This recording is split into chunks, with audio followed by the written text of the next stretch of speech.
ಶಿರಾ ತಾಲೂಕಿನ ಬುಕ್ಕಪಟ್ಟಣ ಹೋಬಳಿಯ ಗೋಪಾಲದೇವರಹಳ್ಳಿ ಬೆಂಚಿ ವೃತ್ತದ ಗ್ರಾಮ ಲೆಕ್ಕಾಧಿಕಾರಿ ವಸಂತಲಕ್ಷ್ಮಿಯವರ ಕಾರ್ಯವೈಖರಿಯ ವಿರುದ್ಧ ಹಾಗೂ ರೈತರು ಸಾರ್ವಜನಿಕರು ಅಸಮಾಧಾನ ವ್ಯಕ್ತಪಡಿಸಿದ್ದಾರೆ. ಗ್ರಾಮ ಲೆಕ್ಕಾಧಿಕಾರಿಯ ಕಚೇರಿಯಲ್ಲಿ ಸಾರ್ವಜನಿಕರ ಕೆಲಸಗಳನ್ನು ನೇರವಾಗಿ ನಿರ್ವಹಿಸದೆ ಏಜೆಂಟರ ಮೂಲಕ ನಡೆಸಲಾಗುತ್ತಿದೆ ಎಂಬ ಆರೋಪ ಕೇಳಿಬಂದಿದ್ದು, ವಿವಿಧ ದಾಖಲೆಗಳು ಹಾಗೂ ಕಂದಾಯ ಸಂಬಂಧಿತ ಸೇವೆಗಳಿಗೆ ಅನಧಿಕೃತ ಹಣದ ಬೇಡಿಕೆ ಇಡಲಾಗುತ್ತಿದೆ ಎಂದು ರೈತರು ದೂರಿದ್ದಾರೆ. ಅಲ್ಲದೆ ವಯೋವೃದ್ಧರು ಮತ್ತು ಸಾಮಾನ್ಯ ನಾಗರಿಕರನ್ನ ಸಣ್ಣ ಪುಟ್ಟ ಕೆಲಸಗಳಿಗೂ ಹಲವು ಬಾರಿ ಕಚೇರಿಗೆ ಅಲೆದಾಡಿಸುವ ಮೂಲಕ ಅನಗತ್ಯ ತೊಂದರೆ ನೀಡಲಾಗುತ್ತಿದೆ ಎಂಬ ಆರೋಪವೂ ವ್ಯಕ್ತವಾಗಿದೆ. ಸರ್ಕಾರಿ ಸೇವೆಗಳು ನಿಗದಿತ ನಿಯಮಗಳು ಹಾಗೂ ಪಾರದರ್ಶಕತೆಯೊಂದಿಗೆ ಸಾರ್ವಜನಿಕರಿಗೆ ಲಭ್ಯವಾಗಬೇಕಿದ್ದು, ಮಧ್ಯವರ್ತಿಗಳ ಹಸ್ತಕ್ಷೇಪ ಅಥವಾ ಲಂಚದ ಬೇಡಿಕೆ ಕಂಡುಬಂದಲ್ಲಿ ಅದು ಭ್ರಷ್ಟಾಚಾರ ನಿರೋಧಕ ಕಾಯ್ದೆ 1988 ಹಾಗೂ ಸಂಬಂಧಿತ ಸೇವಾ ನಿಯಮಗಳ ಉಲ್ಲಂಘನೆಯಾಗಬಹುದು ಎಂದು ಸಾರ್ವಜನಿಕರು ಅಭಿಪ್ರಾಯಪಟ್ಟಿದ್ದಾರೆ. ಈ ಕುರಿತು ಜಿಲ್ಲಾಧಿಕಾರಿಗಳು, ತಹಶೀಲ್ದಾರ್ ಹಾಗೂ ಸಂಬಂಧಪಟ್ಟ ಕಂದಾಯ ಇಲಾಖೆ ಅಧಿಕಾರಿಗಳು ಸಮಗ್ರ ತನಿಖೆ ನಡೆಸಿ ಆರೋಪಗಳಲ್ಲಿ ಸತ್ಯಾಂಶ ಕಂಡುಬಂದಲ್ಲಿ ಕಾನೂನು ಕ್ರಮ ಜರುಗಿಸಿ ಸಾರ್ವಜನಿಕರಿಗೆ ನ್ಯಾಯ ಒದಗಿಸಬೇಕೆಂದು ರೈತರು ಒತ್ತಾಯಿಸಿದ್ದಾರೆ.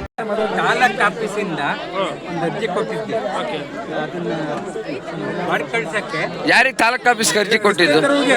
ರಸ್ತೆ ಒತ್ತುವರಿ ತೆರವುಗೊಳಿಸಕ್ಕೆ ಅರ್ಜಿ ಕೊಟ್ಟಿದ್ದೆ. ಸುಮ್ಮನೆ ಆರ್ಐಗೆ ಹೋಗ್ರಿ ಅಂತ ಹೇಳಿ ಸುಮ್ಮನೆ ಹೇಳ್ದಾರೆ. ಯಾರು ಆರ್ಐಗೆ ಹೋಗ್ರಿ ಅಂತ? ಅವ್ರ ಹೆಸರು ಅವರು ನಿಮ್ಗೆ ನೀಟಾಗಿ ರೆಸ್ಪಾನ್ಸ್ ಮಾಡಿಲ್ಲ. ಈ ನಮ್ಮ ರೈತ ಸುದೇವಯ್ಯ ಅವ್ರಿಗೆ ಈ ಗೋಪಾಲದೇವರಹಳ್ಳಿ ಇರುತ್ತದ ವಿಲೇಜ್ ಅಕೌಂಟೆಂಟ್ ವಸಂತಲಕ್ಷ್ಮಿ ಅವರು ಈ ಒಂದು ರಸ್ತೆ ತೆರವು ಬಗ್ಗೆ ಇವರೊಂದು ರಿಪೋರ್ಟ್ ಅನ್ನ ಕೊಟ್ಟಿದ್ದಾರೆ. ಆ ರಿಪೋರ್ಟ್ ಬರೆದ್ಬಿಟ್ಟು ನಾವು ಮುಖವಾಡ್ನ ಹೋಬಳಿ ಆರ್ಐಗೆ ಅದನ್ನ ನಾನು ಕಳಿಸಿದ್ದೀನಿ. ನೀವು ಅಲ್ಲಿ ಹೋಗಿ ವಿಚಾರ ಮಾಡಿ ಅಂತ ಸುಮ್ಮನೆ ಅನಾವಶ್ಯಕವಾಗಿ ಅವ್ರನ್ನ ಕಳಿಸಿದ್ದಾರೆ. ಸುಮಾರು 15 ಕಿಲೋಮೀಟರ್ ಅವ್ರು ಅನಾವಶ್ಯಕವಾಗಿ ಅವ್ರಿಗೆ 76 ವರ್ಷ ವಯಸ್ಸಾಗಿದೆ. ಸುಮ್ಮನೆ ಅನಾವಶ್ಯಕವಾಗಿ ಅವ್ರಿಗೆ ಬಂಧಕ್ಕೀಡು ಮಾಡಿ ಅಲ್ಲಿ ಯಾವುದೇ ರೀತಿ ರಿಪೋರ್ಟ್ ಬಂದಿಲ್ಲ ಅಂತ ಹೇಳ್ಬಿಟ್ಟು ಅವರು ಆರ್ಐ ಇವ್ರಿಗೆ ಸ್ಟೇಟ್ಮೆಂಟ್ ಹೇಳಿದ್ದಾರೆ. ಇದು ಅಮ್ಮ ಮತ್ತೆ ಇನ್ನೊಂದೇನಂದ್ರೆ ಇವ್ರು ಹಿರಿಯರಿಗೆ ಗೌರವ ಕೊಡಲ್ಲ. ಇವರು ರೈತ ಸಂಘದ ಶಾಲಾಕ್ಕೆ ಹೋಗಿರೋದಕ್ಕೆ ಒಂದ್ಸರಿ ಅವಹೇಳನ ಮಾಡಿ ಅದ್ರ ಬಗ್ಗೆ ನಾವು ತಹಸೀಲ್ದಾರ್ಗೆ ಮನವಿ ಕೊಟ್ಟಿದ್ವಿ. ಅವರು ಏನು ಆಕ್ಷನ್ ತಗೊಂಡಿಲ್ಲ. ರೈತ ಸಂಘ ಶಾಲಾಕ್ಕೆ ರೈತರಿಗೆ ಗೌರವ ಕೊಟ್ಟಿಲ್ಲ. ಅದಕ್ಕೆ ಅಮ್ಮನ ಕಟ್ಟುನಿಟ್ಟಾಗಿ ನಮ್ಮ ಶಿರಾ ತಾಲೂಕಲ್ಲೇ ಇರಬಾರ್ದು ಅಮ್ಮ.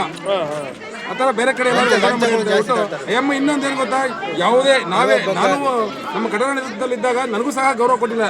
ನಾನು ಒಂದ್ಸರಿ ಏನೇ ಕೆಲಸಕ್ಕೆ ಹೋದಾಗ ನನಗೆ ಕೆಲಸ ಆಯ್ತಲ್ಲ ಎದ್ದೋಗು, ಇವ್ರ ಅಪ್ಪಂದೇನೋ ಬಿಲ್ಡಿಂಗ್ ಅನ್ನೋ ಥರ ಸರ್ಕಾರಿ ಕೆಲಸ ಮಾಡ್ಬೇಕಾದ್ರೆ ರೈತರ ಮೇಲೆ ದೌರ್ಜನ್ಯ ಮಾಡೋದು, ತಿರ್ಗಾ ಅಯ್ಯಮ್ಮ ಮತ್ತೆ ಲಂಚ ವಸೂಲಿ ಮಾಡೋದು. ನಮ್ಮಂಥವ್ರು ಏನೋ ನಾವು ಬಡವರು ನಮ್ಮ ಹತ್ರ ದುಡ್ಡಿಲ್ಲ ಅಂತ ಹೇಳಿದ್ರು ಇಷ್ಟು ಖಾತೆಗೆ 5,000 10,000 ಕೇಳೋದು, ಒಂದು ವೋಲ್ಟೇಜ್ ಪೆನ್ಷನ್ 5,000 ಕೇಳೋದು, ಇಷ್ಟೊಂದೆಲ್ಲನ ಎಲ್ಲ ಈ ರೈತರುಗಳನ್ನ ಎಲ್ಲರನ್ನೂ ಸುಲಿಗೆ ಸೇವೆ ಮಾಡ್ತಕ್ಕಂಥ ಮಹಿಳೆ ಅಂದರೆ ಇಡೀ ನಮ್ಮ ಶಿರಾ ತಾಲೂಕಲ್ಲಿ ಈ ಅಮ್ಮನೆ ಫಸ್ಟ್. ಯಾರು ಅವ್ರ ಹೆಸರು? ವಸಂತಲಕ್ಷ್ಮಿ ಅವರು. ಯಾವ ಪಂಚಾಯತಿ ವಿ ಅವರು? ಗೋಪಾಲದೇವರಹಳ್ಳಿ ಪಂಚಾಯತಿ ವಿ. ಶಿರಾ ತಾಲೂಕೆ ಬಿಟ್ಟು ಚೇಂಜ್ ಜೊತೆಗೆ ರೈತರು ಅಂದ್ರೆ ಗೌರವ ಕೊಡಲ್ಲ, ದೊಡ್ಡವ್ರಿಗೆ ಗೌರವ ಕೊಡಲ್ಲ ಅಮ್ಮ. ನಮ್ಮ ಶಿರಾ ತಾಲೂಕು ಗಡಿ ಬಿಟ್ಟು ಆಚೆ ಓಡಿಸ್ಬೇಕು ಫಸ್ಟ್. ಆಲ್ರೆಡಿ ನಮ್ಮ ಕಳ್ಳಂಬೆಳ ಹೋಬಳಿಯಲ್ಲಿ ಇದ್ದಿದ್ದನ್ನ ನಾವೇ ತಿಳಿಸಿದವರು. ನಾವು ಸಕಾಲಕ್ಕೆಲ್ಲ ಒಂದು ಸರಿ ನಾನು ಸಣ್ಣ ಹುಡುಗರು ಪತ್ರ ಮಾಡ್ಸಕ್ಕೆ ಹೋದಾಗ 3 ಟೈಮ್ ನಾನು ರಿಜೆಕ್ಟ್ ಮಾಡಿದ್ದು ನಂದೇನ.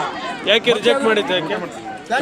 ದಾಖಲಾತಿ ಇದ್ರು ಏನೇ ಕಾರಣ ಲಂಚ ಕೊಟ್ಟಿಲ್ಲ ಅಂತ ಸಕಾಲಕ್ಕೆ ನಾವು ಇದನ್ನ ದೂರನ್ನು ಸಲ್ಲಿಸಿ ಅಲ್ಲಿಂದ ಮತ್ತೆ ತಹಸೀಲ್ದಾರ್ಗೆಲ್ಲ ಕಂಪ್ಲೇಂಟ್ ಮಾಡಿ ಕೆಲವರು ಪ್ರತಿಕ್ರಿಯಿಸಲಿಲ್ಲ. ಮತ್ತೆ ಇನ್ನು ಬೇರೆ ಎಲ್ಲ ಸಂಘಟನೆಗಳನ್ನ ಸೇರಿಬಿಟ್ಟು ಅವ್ರ ಬಗ್ಗೆನ ಬೇರೆ ಕಡೆ ಟ್ರಾನ್ಸ್ಫರ್ ಸರ್ವೇರಿ ಕೇಳಿರಿ, ADLR ಹೇಳ್ತಾರೆ, ADLR ಕೇಳಿದ್ರೆ ತಹಸೀಲ್ದಾರ್ ರಿಪೋರ್ಟ್ ಹಾಕ್ಬೇಕು ಅಂತಾರೆ. ಆ ADLR ಏನು ಮಾಡ್ತಾರೆ, ನಿಮ್ಮ ಸೆಕ್ರೆಟರಿ ರಿಪೋರ್ಟ್ ಹಾಕ್ಬೇಕಪ್ಪ, ನಾವೇನೋ ಮಾಡೋಕ್ಕಲ್ಲ ಅಂತಾರೆ. ಈ ಅಮ್ಮ ಕೇಳಿ ನಮ್ಮ ಕೆಲಸ ಎಲ್ಲ ಆಗೋಗಿದೆ ಅಂತ ನಾವು ಯಾರಿಗೆ ಕೇಳಬೇಕು ಹೋಗಿ